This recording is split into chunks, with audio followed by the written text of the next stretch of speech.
الحمد لله وكفى وسلام على عباده الذين اصطفى اما بعد.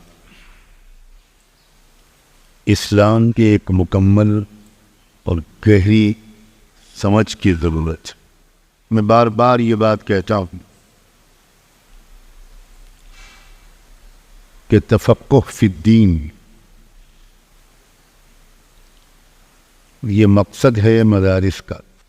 اسلام ایک نظام رحمت ہے. اس کے ہر حکم میں،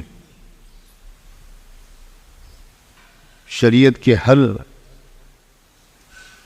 ہر ہدایت میں، چاہے وہ فرض کے درجے کی ہو، واجب کے درجے کی ہو، یا سنت، نفل اور مستحب کے درجے کی، اس میں انسانوں کی دنیا اور آخرت دونوں کے فائدے، دونوں کی منفعتیں مقصود ہیں.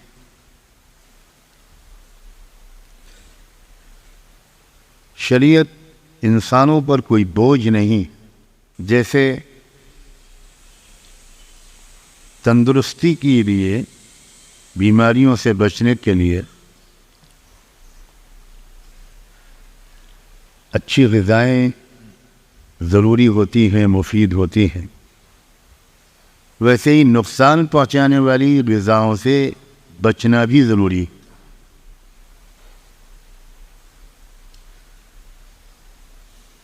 اور نقصان پہنچانے والی غذاؤں سے جب کسی کو روکا جاتا ہے تو وہ اس روکنے کو اپنے ساتھ خیرخواہی ہی سمجھتا ہے، ظلم نہیں سمجھتا. ویسے ہی انسانوں کا شفیق پروردگار جب انسانوں کو بہت سے کاموں سے روکتا ہے، جھوٹ سے، بد نظری سے، گندی غیر اخلاقی کاموں سے، فضول خرچی سے، غرور و تکبر و حسد سے، کنجوسی و تنگ نظری سے، اور ان جیسی بہت سی چیزوں سے جب انسانوں کا بہت محبت کرنے والا مالک انسانوں کو روکتا ہے تو یہ انسان کی خیرخواہی کے لیے روکتا ہے. اور سمجھدار وہ انسان ہے جو ان پابندیوں کو خوشی کے ساتھ قبول کرے. یہ نہ سوچے کہ بھئی اسلام تو بڑا مشکل ہے، بڑی پابندیاں.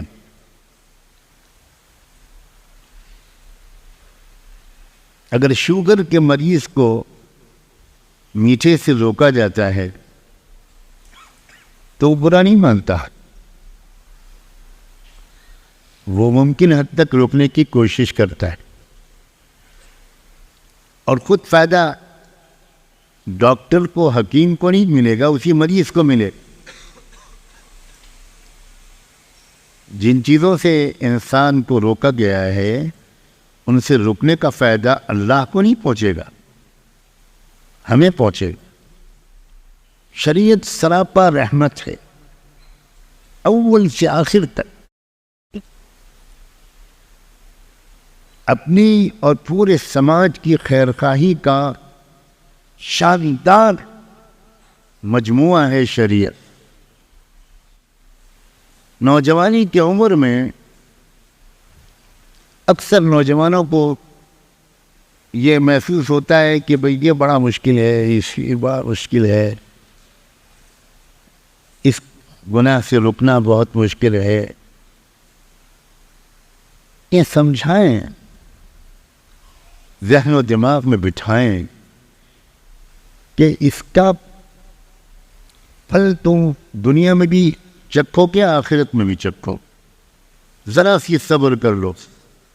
ہر وہ چیز جس کا دل چاہے ضروری نہیں کہ وہ ہمارے لیے مفید ہو.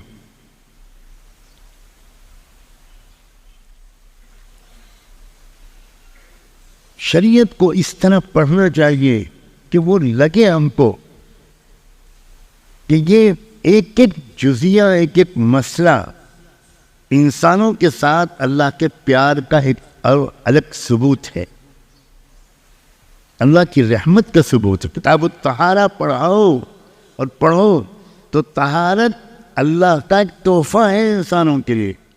کتاب الاجارہ، کتاب البیوع، کتاب الجنایات، کتاب الحدود، کتاب الصلاۃ، کتاب الزکوٰۃ، کتاب الجہاد، ہر حکم اللہ کی اس محبت کا ثبوت ہے جو اللہ کو اپنے بندوں اور بندیوں سے، یہ حکم اللہ کا، یہ حکم اللہ کا، یہ حکم اللہ کا اس طرح پڑھاتے ہیں کہ ایسا معلوم ہوتا ہے کہ جیسے اللہ تعالیٰ نے انسانوں کو جکڑ رکھا ہے، ان کی آزادی چھین رکھی. خاص طور پر اس زمانے میں جبکہ بے حدود و قیود آزادی کا شوق دنیا کے انسانوں کو آ گیا اور اتنا پروپیگنڈا ہوا ہے آزادی کا کہ اچھے اچھوں کے ذہن میں آنے لگا کہ یار واقعی شریعت نے تو ہم کو بہت پابند کر دیا ہے.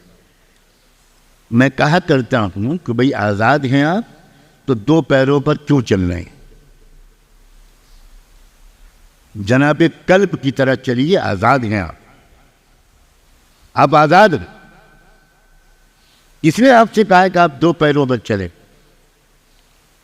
آپ آزاد ہیں، یہ کپڑے پہننے کو کس نے کہا؟ آزاد.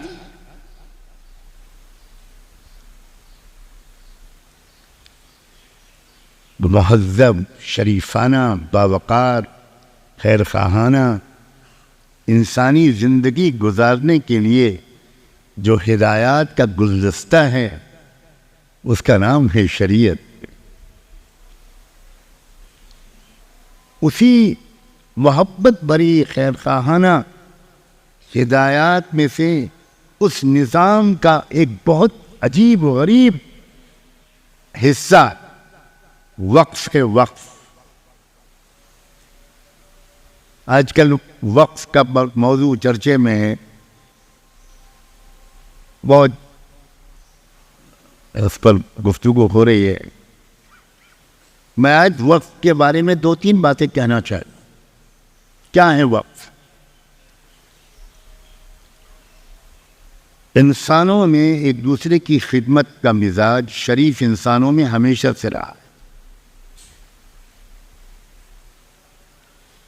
مختلف قوموں نے سماج کی سیوا اور خدمت خلق کے مختلف طریقے اپنائے. یہ شریف انسان کی فطرت میں ہوتا ہے.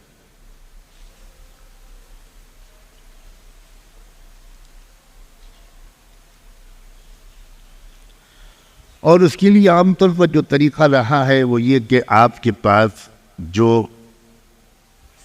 سرمایہ ہے، جو پیسے ہیں، جو مال ہے، جو زمین ہے، جو جائیداد ہے، جو باغ ہے، جو مکان ہے، وہ آپ کسی کو دے دیں، کسی کو اس کا مالک بنا دیں، کسی غریب کو دے دیں، ہدیہ کر دیں، صدقہ کر دیں. اپنا باغ آپ کسی بیوہ کو ہبہ کر دیں، اپنا کھیت، اپنی زمین، اپنی جائیداد، اپنے زیورات یا آپ کی اپنی آمدنی اس میں سے کچھ حصہ وہ آپ کسی کو دے دیں کہ بھائی یہ آپ کے کام آئے.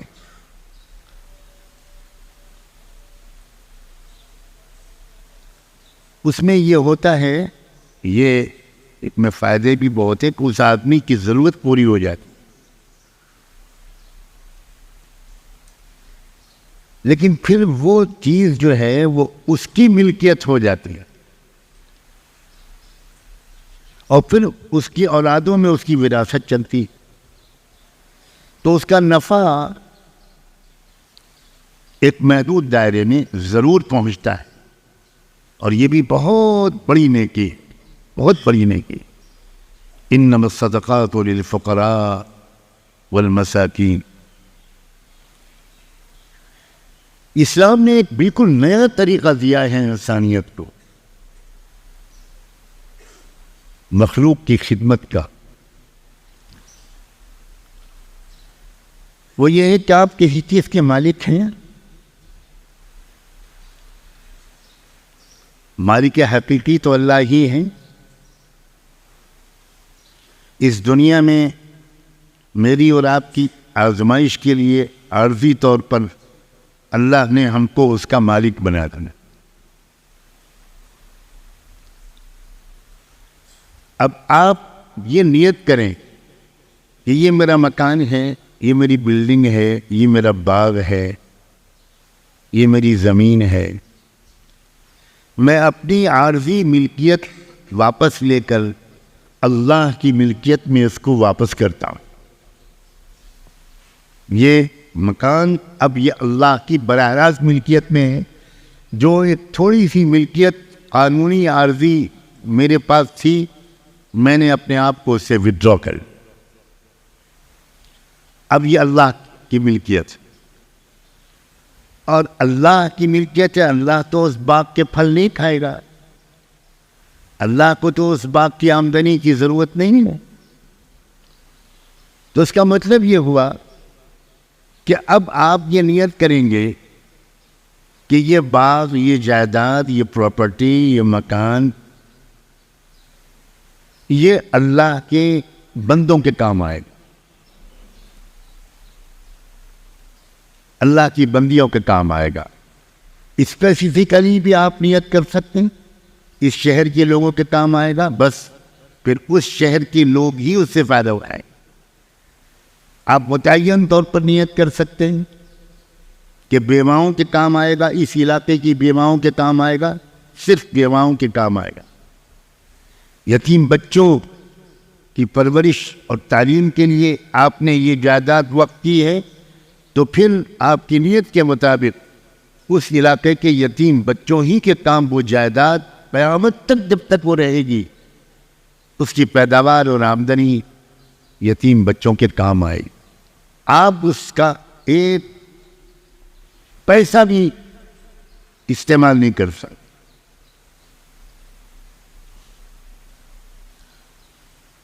آپ نے ایک کنواں کھدوایا، اور کنواں کھدوا کر آپ نے اس گاؤں کے لوگوں کے لیے وقف کیا۔ اب گاؤں کے لوگوں کی اجازت سے کوئی باہر کا آدمی آ کر پانی لے لے، وہ الگ بات۔ یہ پچھلے قوموں کے اندر یہ باب نہیں تھا، یہ بڑا اضافہ ہے۔ انسانیت کی ترقی میں بہت بڑا حصہ ہے نظام وقف کا، بہت بڑا حصہ۔ اس وقت تو تفصیلی گفتگو کا موقع نہیں ہے، پوری تاریخ بتاتی ہے کہ ہزاروں اسپتال بنے اوقاف کے ذریعے، ہزاروں مدرسے اور ادارے، تربیت گاہیں اور دارالاقامی اور ہاسٹل یہ تعمیر ہوئے اوقاف کے ذریعے، مسجدیں بنی اوقاف کی زمینوں پر، ہمارے قبرستان بنے اوقاف کی زمینوں پر، لوگوں نے اپنی زمین وقف کی کہ اس زمین میں قبرستان بنائے جائے۔ ایک عجیب نظام ہے کہ سماج کی ترقی کا دار و مدار صرف حکومت پر نہ ہو، سماج کے شہری اپنی ترقی میں خود حصہ لیں، ان کا کنٹریبیوشن ہو۔ بہت خوبصورت اضافہ ہے۔ اور جب تک مسلمانوں نے یہ رواج باقی رکھا کہ فیاضی اور سخاوت کے ساتھ اللہ کے دیے ہوئے مال کو مختلف شکلوں میں لوگوں کی سہولت کے لیے، آرام و راحت کے لیے، سماج کی ترقی کے لیے اپنی جائیداد کو وقف کرتے رہے، باغوں کو، زمینوں کو، کھیتوں کو، مکانات کو پورے گاؤں لوگوں نے وقف کیے. اس سے اتنی تیز رفتار ترقی ہوئی ہے انسانیت کی. میں اس سے پہلے بارہا کہہ چکا ہوں کہ ہزار سال سے دنیا چل رہی تھی، لیکن جو انسانوں کی دنیاوی ترقی سیدنا محمد رسول اللہ کے بعد ہوئی ہے، وہ دنیاوی ترقی اس سے پہلے کی لاکھوں سال میں نہیں. وَمَا أَرْسَلْنَاكَ إِلَّا رحمت للعالم. اخلاقی اور دینی ترقی تو سب جانتے ہی ہیں، مانتے ہو یا نہ مانتے ہو. پوری تہذیبوں کی اور قوانین کی تاریخ میں وقت کا تصور کبھی نہیں تھا.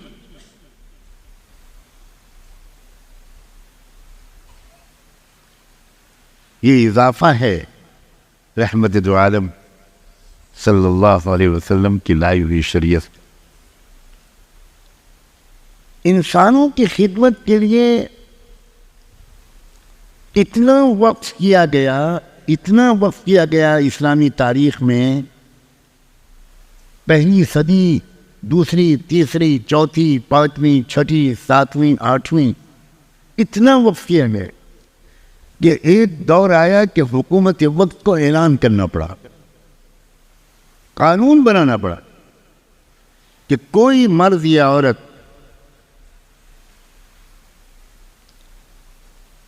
سرکاری دفتر سے مشورے کے بغیر اپنی کسی جائیداد کو وقف نہ کرے. یہ پابندی لگانی پڑے. آج تو یقین ہی نہیں آئے گا. آج تو مسلمان ہی وقف شدہ جائیدادوں کو لوٹ رہے ہیں، ان کو بیچ رہے ہیں، ان پر قبضے کر رہے ہیں، قبرستانوں کی زمین میں ٹاور بنا رہے ہیں.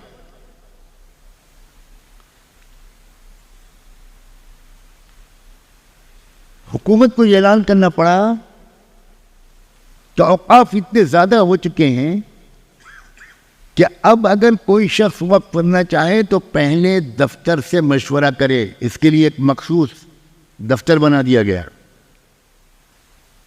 کہ ہم وقف کرنا چاہتے ہیں، کس مصرف کے لیے وقف کریں تاکہ ریپیٹیشن نہ ہو.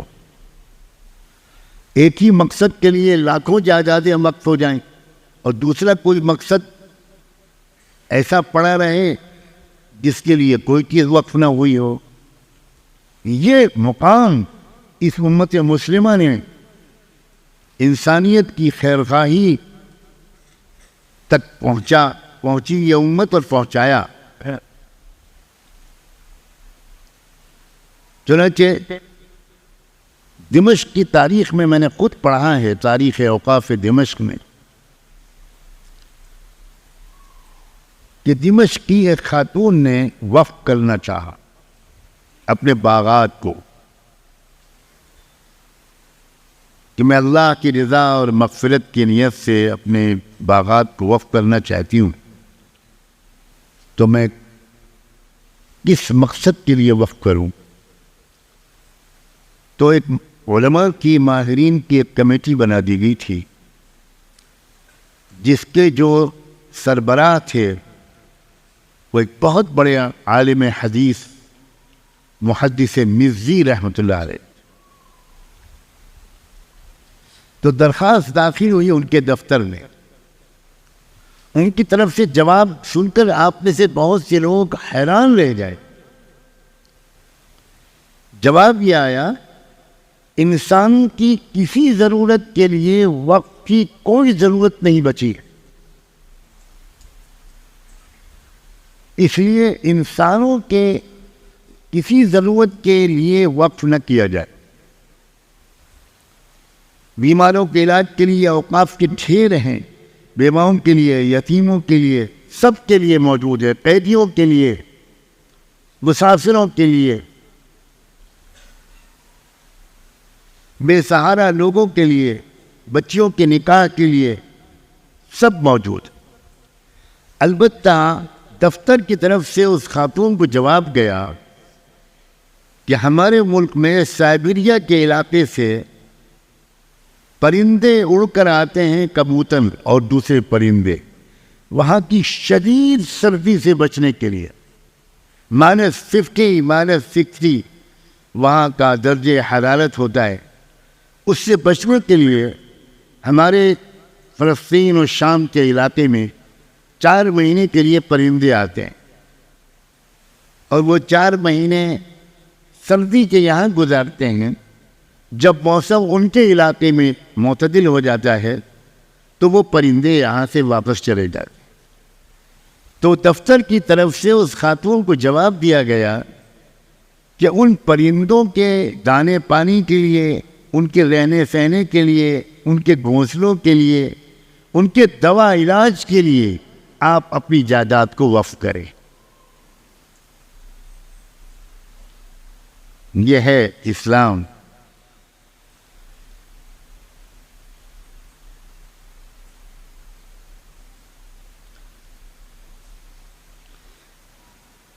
بعض لوگوں کی درخواست کے جواب میں یہ جواب آیا کہ آدھی مملکت میں نالیاں کھد گئی ہیں، پانی سڑکوں پر نہ آئے، گندگی کچرا نہ ہو، تو وہ ڈرینیج سسٹم بنا دیا گیا ہے بغداد میں اور تمام شہروں میں، تو پانی کا بہاؤ، گھروں کا پانی، استعمال شدہ پانی وہ جا رہا ہے نالیوں میں، لیکن بہت سے شہروں میں ابھی نالیوں کا کھدنا باقی ہے۔ تو آپ اپنے مال کو نالیوں کے کھودنے کے لیے وقف کر دیں۔ یہ ہے اسلام۔ اس اسلام کو سمیٹتے سمیٹتے سمیٹتے سمیٹتے ہم لائے ہیں کرتا پاجامہ، ٹوپی، داڑھی تک، اور بڑا اس اسلام کو فتووں کا مجموعہ ہم نے بنایا، دھمکیوں کی آواز اسلام کو بنا دیا۔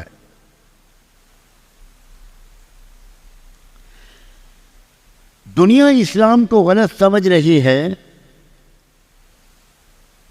محمد قطب رحمۃ اللہ علیہ کی ایک کتاب ہے شبہات حول الاسلام، اس کا انگریزی میں ترجمہ اس نام سے ہوا ہے کہ اسلام the most misunderstood religion۔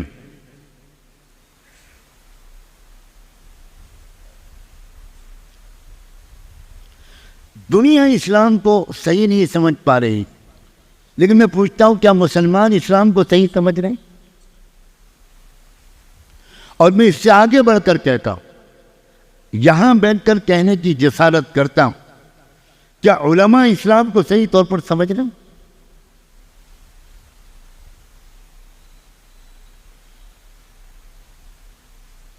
کیا ایک پڑھے لکھے آدمی کو ہمارے جیسے آج کے مولوی کی تقریر سن کر یہ لگتا ہے کہ موجودہ دنیا کی مہنگائی کا علاج اسلام ہے، ذخیرہ اندوزی کا علاج اسلام ہے، بے روزگاری کا علاج اسلام ہے، آپس میں نفرت اور بے اعتمادی کا علاج اسلام ہے، ملکوں کے اندر پرامن بقائے باہمی پیسفل کو ایگزسٹنس کا ماحول بنانے کا واحد راستہ اسلام ہے۔ یہ مطلب نہیں کہ سب اسلام لے آئیں، بالکل نہیں، یہ تو کبھی نہیں ہوا، حضور کے زمانے میں نہیں، صحابہ کے زمانے میں نہیں۔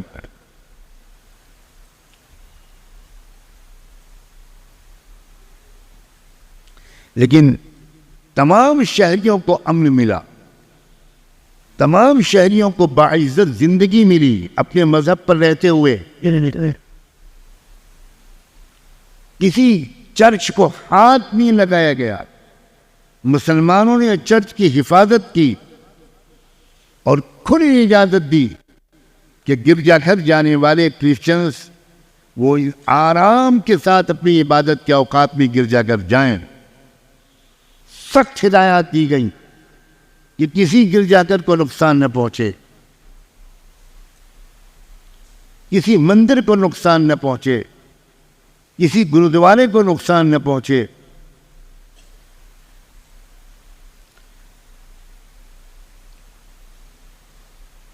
دنیا اسلام کو صحیح نہیں سمجھ پا رہے ہیں،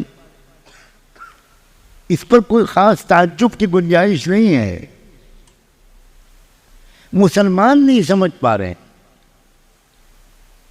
اس لیے ایسے داعیوں اور علماء کی ضرورت ہے جو اسلام کو صحیح طور پر سمجھیں اور انسانیت کے سامنے اس کے حسین چہرے کو اسی خوبصورتی کے ساتھ پیش کریں جو اسلام کا حسین چہرہ ہے۔ اس لیے عزیز نوجوانوں، یہ موقع ملا ہے تم کو اسلام کو سمجھنے کا، یہ موقع ملا ہے تم کو پوری فقہ کو صحیح طور پر سمجھنے کا۔ اللہ کرے تمہارے تمام اساتذہ اسی مزاج کے مطابق تفسیر پڑھائے، حدیث پڑھائے، فقہ پڑھائیں۔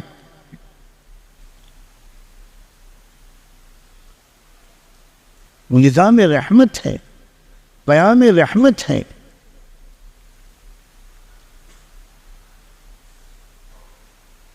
پوری انسانیت کی ہر پہلو سے ترقی کا نسخہ کیمیا ہے اسلام۔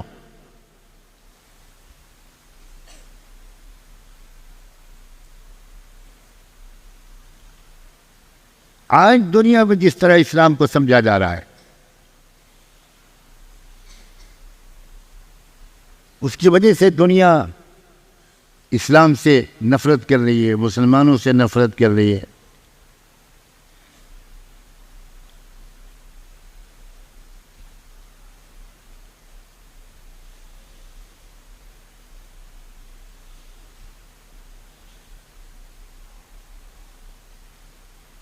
اب غور کریں، جس زمانے میں گھی مہنگا ہو گیا عالمی منڈی میں، شہد مہنگا ہو گیا، امیر المومنین نے گھی اور شہد کا استعمال چھوڑ دیا۔ کہا جب تک غریب سے غریب آدمی گھی خریدنے کے لائق نہیں ہوگا، عمر ابن خطاب گھی نہیں کھائے گا۔ اللہ اکبر۔ جب تک مملکت اسلامی کا غریب سے غریب انسان شہد خریدنے کے لائق نہیں ہوگا، عمر شہد نہیں کھائے۔ کیا مزاج تھا اسلام کا! دنیا کی قوموں کو الزام دینا اسلام سے نفرت کی وجہ سے، مجھے اس سے اتفاق نہیں۔ ہمیں پہلے اپنی غلطی تسلیم کرنی پڑے گی، ہمیں پہلے اپنی غلطیوں کی تلافی کرنی پڑے گی۔ اسلام کو صحیح سمجھ کر، صحیح طریقے سے برت کر، اپنے پڑوسیوں کے ساتھ اصلی اسلامی مزاج کے مطابق حسن سلوک کرنا پڑے گا۔ عام لوگوں کے ساتھ تو محبت کے برتاؤ عام بات ہے۔ اسلام تو یہ کہتا ہے ادفع باللتی ہی احسن، جو تمہارے ساتھ برا سلوک کرے اس کے ساتھ بھی تم اچھے سے اچھا سلوک کرو۔ اللہ کرے ہمارے اخلاق اس رنگ میں رنگ جائیں اور ہمارا فہم اسلام کی سمجھ یہ گہری ہو، یہ جامع ہو، یہ مکمل ہو، اور اسلام کی ترجمانی کے لیے اچھے الفاظ کے انتخاب کی ہم کو عادت پڑے، ہمیں سلیقہ نصیب ہو اسلام کی ترجمانی کے لیے اچھے الفاظ کے استعمال کا۔ وآخر دعوانا ان الحمد للہ رب العالمین.